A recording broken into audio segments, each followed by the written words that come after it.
this is a pretty opal. Great shape, very classic shape, the oval.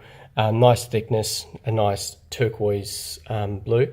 100% natural, not a doublet, not a triplet. Good thickness.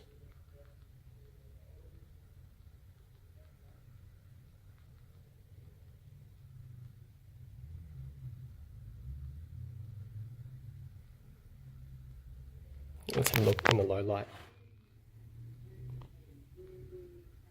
Very turquoisey kind of colour, but you still get the actual play of colour happening as well, the actual fire. Okay, well, I'll just see how close I can get.